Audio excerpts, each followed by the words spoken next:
Yo,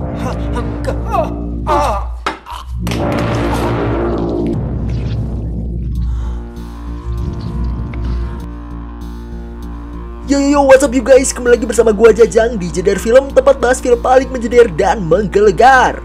Kali ini gua bakal bahas film psikopat thriller yang menceritakan tentang sepasang kekasih yang sama-sama psikopat dan juga problematik yang berjudul Gone Girl. Sebelum memulai, gue ingatkan bahwa tayangan ini mengandung spoiler. Jadi buat lo yang gak suka spoiler, jangan menonton tayangan ini ya. Sebelum memulai, gue ingatkan untuk segera mengambil posisi yang PW. Kalau misalnya masih ada jemuran, silakan angkat. Dan yang paling penting, pastikan HP atau PC Anda memiliki baterai yang cukup agar saat enak-enak nonton, Anda nggak perlu nyari colokan lagi. Penasaran sama filmnya? Yuk langsung saja kita tonton alur film Gone Girl ini. Here we go.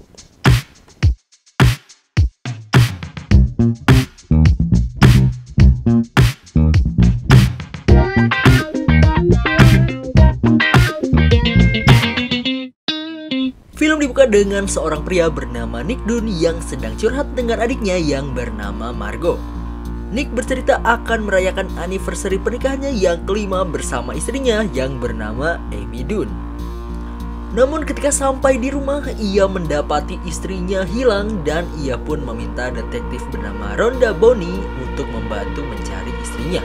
Di sini polisi berusaha mencari clue yang ada di rumah Nick. Ia pun berbincang dengan Nick dan Nick pun bercerita bahwa ia dan Amy merupakan seorang penulis buku. Detektif Rhonda pun menemukan beberapa hal mencurigakan yang berpotensi menjadi bukti di rumah Nick. Nick pun diperiksa untuk mengetahui permasalahannya lebih dalam. Ketika diinterogasi, detektif Rhonda melihat sikap Nick yang sedikit menyebalkan dan tidak bertanggung jawab. Salah satunya adalah ia tidak begitu mengenal istrinya sendiri, yaitu Amy. Salah satu contohnya adalah ia bilang bahwa Amy tidak memiliki teman dekat di rumahnya. Di sini Rhonda pun mulai memiliki kecurigaan terhadap Nick. Setelah diinterogasi, detektif Rhonda pun melanjutkan investigasi di rumah Nick. Di sini tiba-tiba muncul seorang ibu bernama Noel yang mengaku sebagai teman dari Amy. Rhonda pun semakin curiga kepada Nick dan ia pun kembali melanjutkan investigasi di rumah Nick. Ia mendapati bahwa seluruh aset yang dimiliki oleh Nick dan Amy seperti mobil, rumah, dan lain-lainnya dimiliki atas nama Nick Dunn. Lalu terakhir ia pun menemukan amplop berisikan clue yang akan membantu polisi menyelesaikan kasus ini. Keesokan harinya Nick pun melaksanakan konferensi pers untuk membahas hilangnya Amy dengan kedua mertuanya. Di sini Nick tidak memberikan ekspresi penyesalan sama sekali sehingga Rhonda semakin menjadi curiga.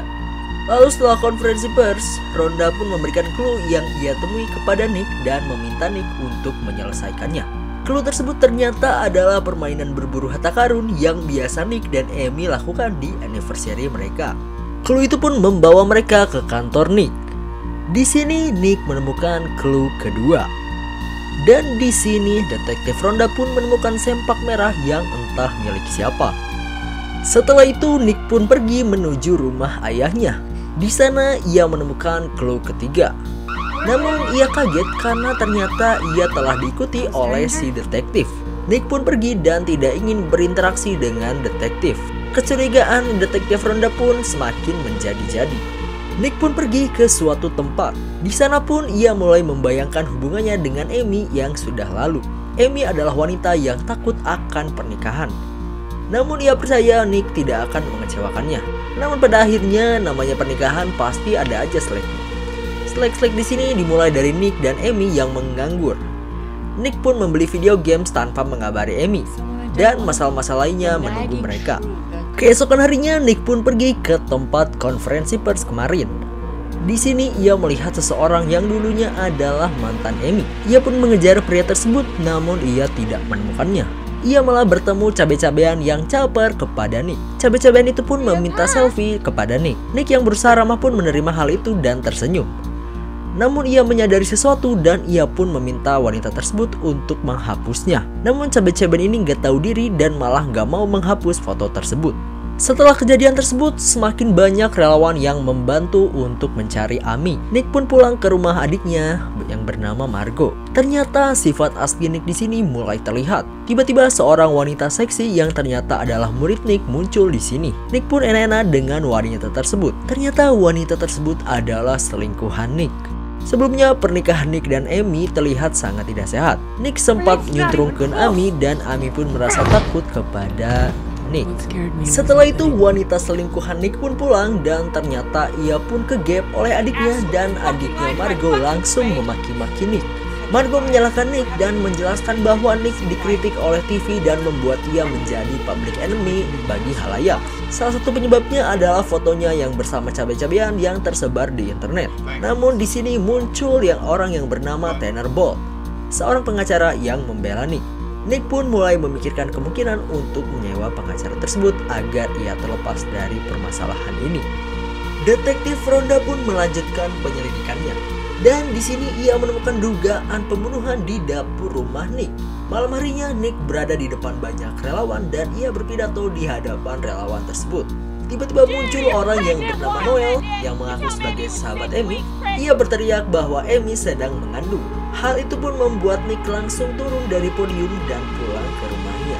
Di sini detektif Ronda mulai menekan Nick dan menjelaskan ada kemungkinan pembunuhan, dan hal itu bisa jadi dilakukan oleh Nick. Ronda pun memberikan data-data keuangan Nick yang mengutang ratusan ribu dolar dan bukti-bukti lainnya yang menunjukkan kesalahan Nick. Di sini Nick pun tidak mengerti dan semakin kesal dan membanting gelas yang ada di sana. Ia mengucapkan bahwa ia tidak akan berkata apa-apa dengan Ronda tanpa adanya pengacara. Ronda pun terus melakukan penyelidikan sedangkan Nick berusaha menyelesaikan clue nomor 3. Ronda menemukan diary Amy dan Nick pun membuka sebuah gudang yang berisikan barang-barang kredit yang Amy belikan untuk menjebak Nick. Di sisi lain, di saat hari menghilangnya Amy, ternyata Amy masih hidup dan ia pun pergi dari rumah tersebut. Ternyata semua kasus pembunuhan ini sudah direncanakan oleh Amy. Ia menyiapkan seluruh barang bukti, bahkan ketika berteman dengan tetangga pun adalah bagian dari rencananya. Ia memalsukan kehamilannya, menyebarkan darahnya, dan menghancurkan meja yang ada di rumahnya. Intinya Amy ini merencanakan semuanya agar semua orang percaya bahwa Nick adalah orang yang membunuh dirinya. Nick pun langsung bertemu Margo dan jujur terhadap semuanya. Ia pun menjelaskan pernikahannya yang buruk dan ia telah dijebak oleh Amy. Margo pun percaya dan memaafkan Nick. Mereka pun mencari cara untuk terlepas dari masalah tersebut. Di sisi lain, Amy pun menyamar dan menjalani kehidupan barunya. Ia bertemu tetangganya yang bernama Greta. Ia pun mulai curcol-curcol terkait pernikahannya dan perselingkuhannya. Mereka pun menjadi teman. Namun, Amy sedikit khawatir akan identitasnya. Makanya ia menjaga jarak dengan Greta.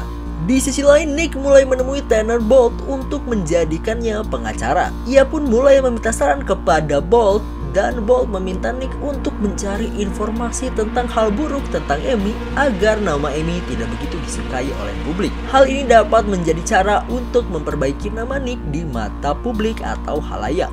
Nick pun bertemu mantan Amy yang bernama Tommy. Di sini Tommy menceritakan bahwa ia juga sempat masuk penjara karena ia dijebak oleh Amy dan membuat ia ditangkap. Hal ini dikarenakan ia terkena kasus pemerkosaan yang sebenarnya sudah direncanakan juga oleh Amy.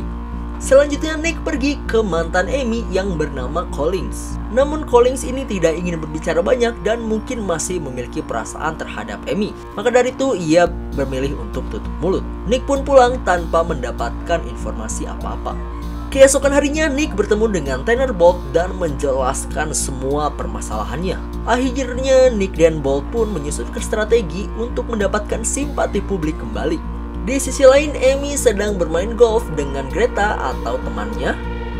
Namun hal ini ternyata menjadi malapetaka untuk Amy. Temannya tersebut mulai curiga karena melihat Amy yang memiliki banyak uang cash dan berniat melakukan hal yang buruk kepada Amy. Keesokan harinya, Amy pun bersiaga pergi dan dari kontrakannya. Namun hal itu dicegah oleh temannya tersebut. Ia dan pacarnya memalak Amy dan sedikit menyiksa. Amy pun kehabisan uang dan harus mencari cara lain untuk dapat bertahan hidup. Di sisi lain, Nick dan Bolt masih merencanakan langkah yang akan mereka lakukan. Bolt menyarankan Nick untuk jujur kepada publik soal selingkuhannya yang bernama Andy. Namun hal ini dianggap ide yang buruk oleh Nick. Namun pada akhirnya hal itu dilakukan oleh Nick dan ia pun setuju untuk jujur kepada publik. Ketika sedang latihan sebelum on air, ternyata selingkuhan Nick lebih dulu jujur kepada publik. Hal ini membuat rencana awal Nick gagal dan membuat mereka harus putar otak. Namun Nick tetap bersikeras bisa mengatasinya. Akhirnya ia pun on air dan ia pun berhasil membuat respon publik menjadi baik. Di sisi lain, Amy bertemu dengan mantannya yang bernama Collins. Di sini ia mencari tempat tinggal dan memanfaatkan Collins yang masih mencintai dirinya. Collins pun memperlakukan Amy dengan sangat baik dan ramah. Padahal di sini Amy hanya memanfaatkan Collins seperti yang ia lakukan kepada setiap mantannya. Beberapa saat berselang, Amy dan juga Collins terlihat bersantai di sebuah ruangan dan mereka menonton Nick yang sedang diwawancarai oleh stasiun TV. Di sini Nick terlihat sangat menyesal dan bilang bahwa masih mencintai Amy. Hal ini yang membuat Nick mendapatkan simpati yang besar dari publik. Di saat yang bersamaan, Nick dan juga Margot tiba-tiba digerebek oleh kepolisian setempat dan menyita barang-barang yang dibeli oleh Amy. Jebakan Amy pun berhasil dan Nick pun diinterogasi dan akhirnya ia dinyatakan sebagai terdakwa kasus pembunuhan Amy Dunn. 3 minggu berselang setelah pertama kali Amy hilang, di sini Amy terlihat sudah semakin siuman dan tinggal bersama Collins. Di sini Amy menggoda Collins dan sering bercinta dengannya. Namun nyatanya hal itu hanyalah bagian dari rencana Amy. Ia kembali berniat untuk menjebak Collins dan keluar dari masalahnya. Ia berpura-pura terlihat sedang disiksa dan beberapa teknik lainnya. Di sisi lain, Nick berhasil lepas dari tahanan dan kembali ke rumahnya. Di malam itu juga Amy menjalankan rencana jahatnya. Ia mengajak Collins untuk enak-enak. Namun sebelumnya ia sudah melukai dirinya sendiri agar ada bukti fisik yang membuat ia dianggap mengalami pemerkosaan. Amy dan Collins pun mulai bercumbu. Amy membuka celana Collins dan mulai enak-enak. Namun ketika asik enak-enak, Amy mulai mengambil pisau yang ada di bawah bantal dan langsung memotong leher dari Collins. Collins pun bercucuran darah dan mati seketika. Amy pun terengah-engah dan mandi dalam darahnya Collins. Keesokan harinya, Amy pun berada di depan rumah Nick dan bertemu dengan Nick. Di sini Amy berakting pura-pura tak berdaya dan akhirnya ia pun dilarikan ke rumah sakit. Amy pun diberikan beberapa pertanyaan dari kepolisian. Detektif Rhonda yang merasakan kejanggalan akibat kasus ini terus menanyakan hal-hal detail terkait hal yang terjadi pada Amy. Rhonda tidak merasa bahwa Nick sepenuhnya salah dan tidak merasa bahwa Amy ini benar-benar jujur. Namun Amy yang jago berakting berhasil membuatnya lepas dari pertanyaan-pertanyaan detail tersebut karena ia berakting sebagai orang yang tidak berdaya. Akhirnya Amy pun kembali ke rumah bersama Nick. Di sini Nick terlihat sangat kesal dengan Amy dan tidak mengerti apa maunya Amy. Namun Amy sangat senang kepada Nick. Amy bilang bahwa Nick yang ada di televisi adalah Nick yang ia cari dan ia cintai. Semua hal yang ia lakukan adalah untuk menjaga pernikahannya. Mereka pun akhirnya jadi tinggal di satu atap yang sama dalam beberapa hari ke depan.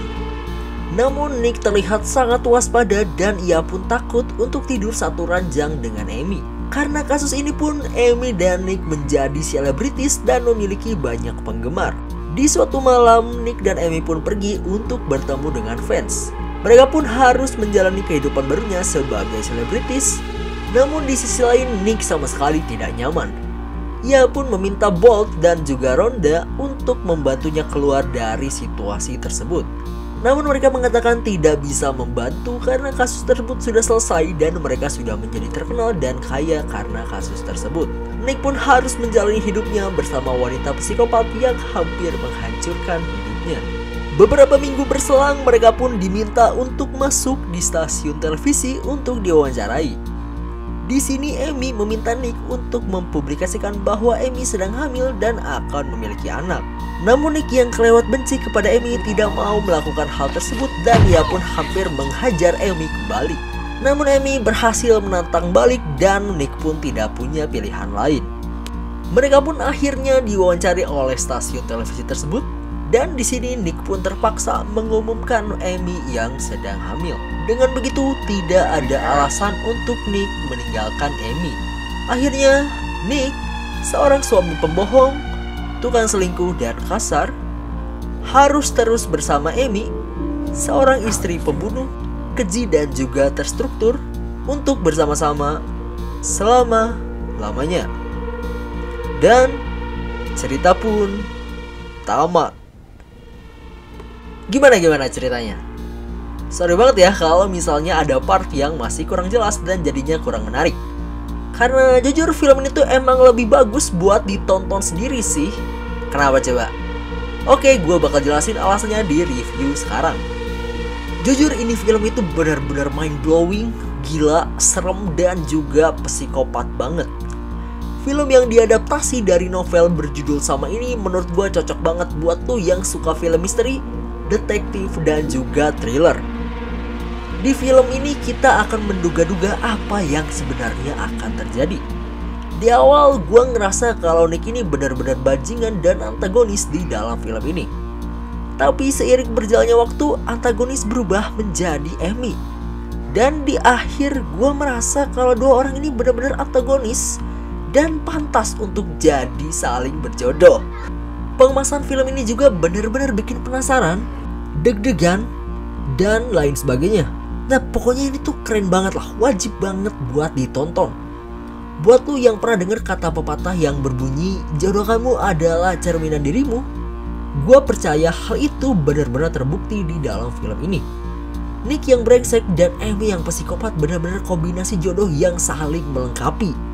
Buat lu yang tertarik nonton, lo bisa tonton film ini di Disney Hotstar, Google Play Movies, atau iTunes ya.